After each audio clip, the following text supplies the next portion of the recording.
আজকে যাচ্ছি মেনলি মিরপুর 10 নম্বরে। এখন আছি মেনলি নর্দাতে। ও মাই গড, এই বেটা দেখা তো ব্রেক করবি রে ভাই।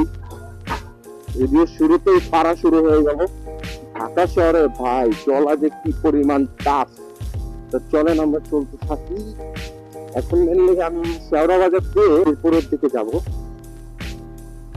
আমি আজকে মেনলি ফোনে সেট করেছি আমার ব্লগিং সেট আপটা আর কি। জানি না কতটুকু মাইক্রোফোনে শোনা যাচ্ছে বা কি। ডানে যাবো এবার। এটাই মেনলি শেওড়া বাজার, প্রায় চলে এসেছি। এটাই শেওড়া বাজার বলে আশা করি। হ্যাঁ, শেওড়া বাজার। রাস্তার মধ্যে মুখ দেখতেছে,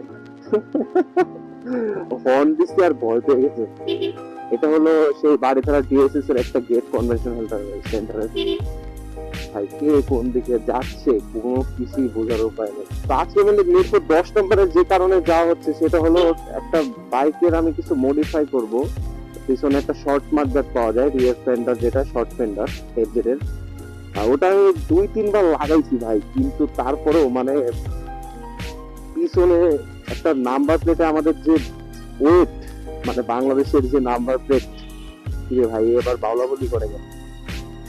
বাংলাদেশের ভাই নাম্বার প্লেটের যে পরিমাণ ওয়েট আর কি, এই ওয়েটটা আর কি এই ছোট নাম্বার প্লেটটা রাখতে পারে না। এই জন্য 2 বার লাগাইছিলাম, আমি 2 বারই ভেঙে গেছে। তো তারপরে আমি যেটা ওই যে তেল লম্বা যেটা থাকে ওইটাই আমি আবার ইনস্টল করছিলাম। বাট ওই লম্বাটা ভাই আমার কাছে কেমন কেমন যদি লাগে। আর এই নাম্বার প্লেট, এই ভাই কিরে ভাই তোরা কি আমার যাইতে দিবি না ভাই কেউ? ওই লম্বাটা যেটা আমার কাছে মানে একদম বাজে লাগে। তো আমি আবার ওটা ইনস্টল করতে যেতেছি। আর ওই নাম্বার প্লেটটাও ভাই বাংলাদেশি যেটা, ওইটাও আমার কাছে বাজে লাগে। তো নাম্বার প্লেট ভাবতেছি একটা কাস্টম করে সেট করবো। এসে দেখি ডানে কেউ নাই, বামে কেউ নাই, সব ক্লিয়ার, চলে যাও। আর এই লেভেল ক্রসিং এ মাঝে মাঝে ওরা দেখি এই লাঠিটা আসছে, এটাও ফালাইতে দেরি করে। এই জন্য সবসময় ডানে বামে দেখাইতে ভালো। আর আজকে থেকে সূর্যের আলো পুরো আমার মুখের উপর, এদিকে ক্লিয়ার ছিল।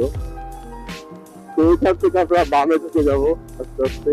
এখানে একবার আমার পিছন মেরে দিয়েছিল একটা সিএনজি। ওই যে বললাম না যে পিছন থেকে এসে মাঠটা ভেঙে দিয়েছে। ওরে বাবা, এখন তো পুরা একদম ভোটে ভোটে ভোটক্ষ হয়ে গেছে। চারিদিকে খালি বক্সই বাজছে। এই মাই হাত পাখা জয় বাংলা। তাই তুই আবার জয় বাংলা বলতে বলে মানছিলেন না। তো যাই হোক, এখন আমরা ইসিবি চত্বরে চলে আসছি। এখানে ডানে হলো গোল চত্বরটা। ওইখান থেকে আমরা বামে চলে যাবো, আস্তে করে আবার টান দিয়ে ডানে ঢুকে যাবো। হর্ন দিবেন মাস ভাই। অনেকে আবার এখন থেকে হর্নের জন্য মামলা করে। ভাই নিজে বাঁচতে বাপের নাম, হর্নটাই দেওয়াই লাগবে, কিছু করার নেই। এটা বাংলাদেশ, কোন সময় কে টাইমে বামে দেওয়া যায় কোনো ঠিক ঠিকানা নেই। যাই হোক, এখন একটা টান দিয়ে বেরিয়ে চলে যায়, কিন্তু রাস্তা অনেক চাপ আছে, বেশি টানাটানি করা যাবে না, রিল্যাক্সে চালাতে হবে। সবসময় মনে রাখতে হবে smooth is fast, always fast, always. আমার চেয়ারের বোতাম গুলো আমি মানে আজকাল তো ভুলে গেছি, ঠিক আছে? এখন খালি সুপারম্যানের মতো উঠতে খালি। যাক, এই রাস্তাটা অনেক সুন্দর। তো বাংলাদেশের সব রাস্তা বেশি এরকম হইতো, একদম খালি টাইনা খালি চলে যেতাম। টানে টানে খালি টানে টানে। রাস্তাঘাট খুব ফাঁকা আছে যেহেতু প্রাইভেট। মিরপুরে এতক্ষণ সময় লাগার কথা না।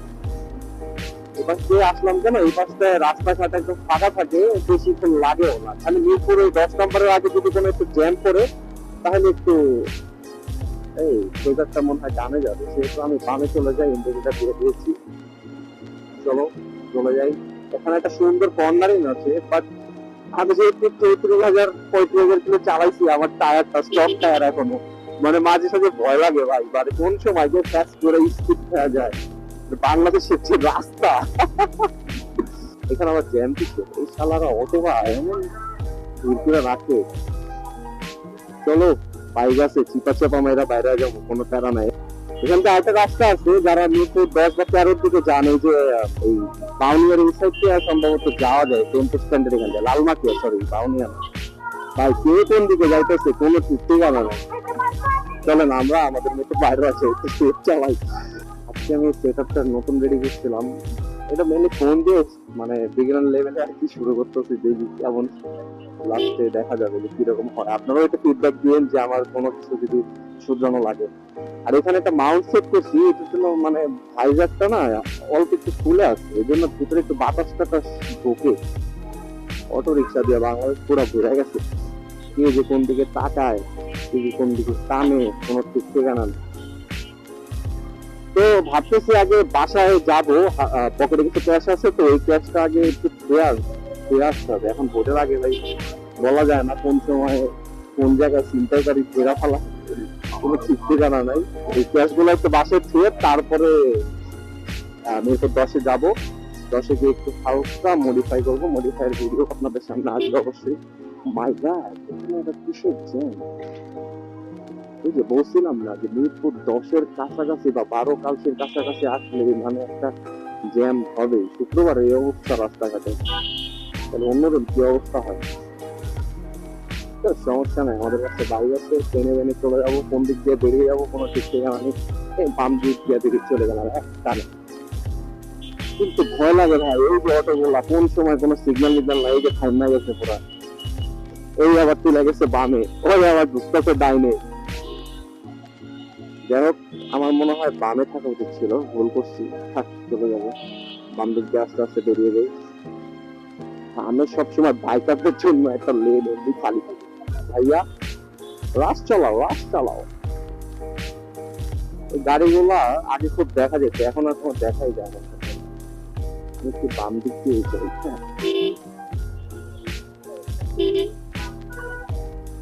হ্যাঁ, চলে এসেছি। আরে ভাই, খালি গাড়ি আর গাড়ি। আগে একটা সময় ছিল রিক্সা আমাদের টাকা লাগতো, মামা এদিকে আসছেন, কয় টাকা ভাড়া, হ্যান ত্যান, 20 টাকা 15 টাকা দিনে, দিচ্ছে 8 টাকা মামা। যাই হোক, তারা নাই, আমি অনেক ফাস্ট আছি এখনো, বেশি দেরিও হয় নাই।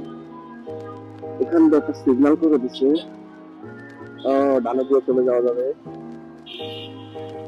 যাই হোক, এখন আমি ট্রেনে বের হয়ে যাবো, 10 নাম্বার প্রায় চলে আসছি, 6 নাম্বার তো পার হয়ে গেছি। খুব তাড়াতাড়ি চলে আসতাম, আমার আসতে কতক্ষণ লাগলো, ঘুরে চলতে 16 মিনিট, মানে 15 মিনিট 16 মিনিট সময় লাগছে। ও মা, রাস্তার এই কি অবস্থা, মানুষের কি অবস্থা দেখেন, পোস্টার টোস্টার বিজেপিকে মাইরা ধরা ফেলাইছে।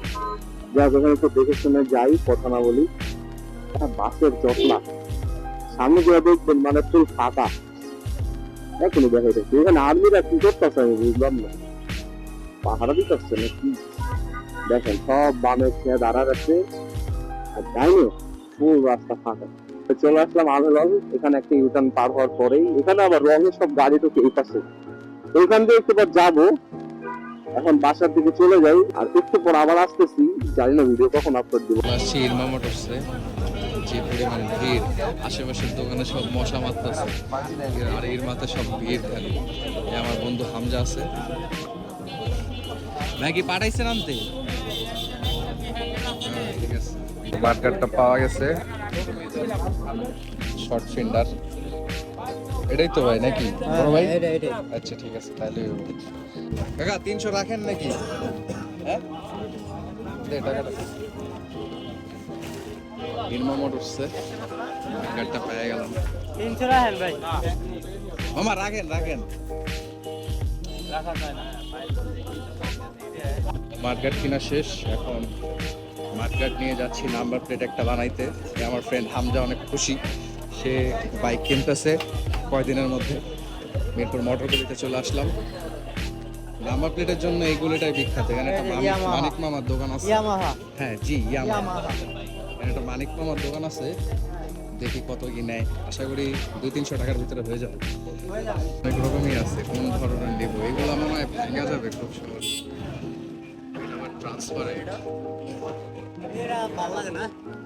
ট্রান্সপারেন্ট পুরো, আমি চাইতেছি স্টিলের ভিতরে সাদা। একটা দোকানে চলে আসলাম, এখানে কিশোরগঞ্জের নাম্বার প্লেট একটা পাওয়া গেছে, বাট আমার এই হোয়াইট কালারটা পছন্দ। মামলা টামলা তাও একটু কম হবে নাকি ভাই? ভাই 250 টাকা বলছে, এখন দামাদামি হবে একটু। কত রাখবেন ভাই ভাই? 200 রাখেন ভাই, 200 রাখেন একটা, তাহলে নিয়ে যাই, বানায় দেন একটা। ভাই 250 টাকায় রাখবো। আচ্ছা ঠিক আছে, 250 টাকায় আছে না? ফন্ট আমি একটা দেখে আইছিলাম, আমার কাছে আছে ছবিটা, আমি আপনার ছবিটা দেখাইতেছি।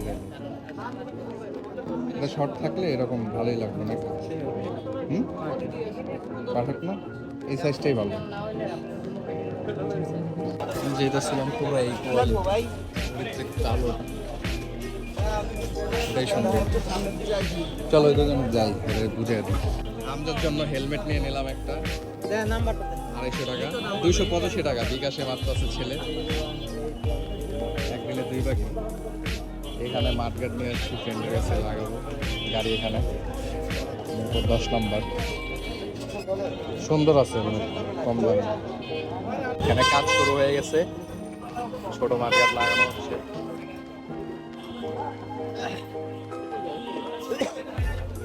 এদিকে হামজা ভাই বাইক কিনবে, আগেই ম্যাচিং করা হেলমেট কিনা ফেলাইছে। এখানে কাজ চলতেছে বাইকের।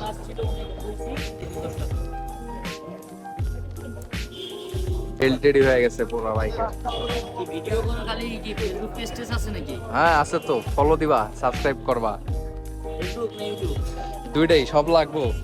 তুমি তো ভাইরাল মিয়া, তোমার আর কি ভাইরাল করবো। কি খেপা খেপছে?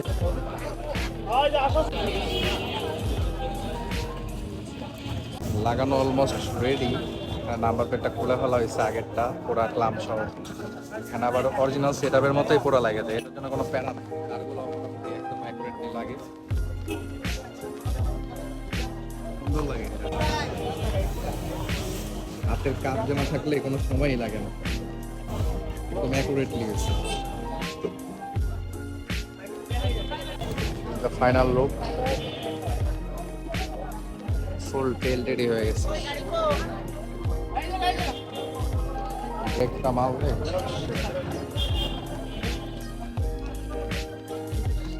এই হচ্ছে ফাইনাল লুক। এক্সট্রা করে তেল রেডি করতে হবে না, বড়টা খুলে আমরা ছোটটা ইনস্টল করলাম। ফ্রেন্ডে সব হাতে ধরা দিচ্ছে এখন। এবার নাম্বার প্লেটের কাজ চলতেছে। মোটর গুলিতেই সিট কভারের যে গলিটা আছে ছোট, ওই ছোট গলিতে এটা মনে হয় কয়দিন পর ভাই লাগলেই তো ভাঙ্গা যাইব না। এটা কি মানে জিনিসটা কি? এটা চাষ আর এটাতে লাগলে তো তাও মনে হয় বেকাই বাবা, সোজা করা যাইব। ভাই কোয়েন না ভাই, এটা এই যে এটা এই শর্ট মার্কেট লাগাইছি 3 বার, এটার মনে করেন যে ½ কেজি ওজন, বুঝছেন? ½ কেজি ওজন এটার মনে হয় 500, এটা ভাঙ্গা জায়গা গেল। যাক, এটা বাসায় ধুয়ে দেবো, পরে আবার লাগবে। এটা জায়গা এখন লাগানো হচ্ছে, এবার দিয়ে দেখা যাচ্ছে ফাইনাল লুক।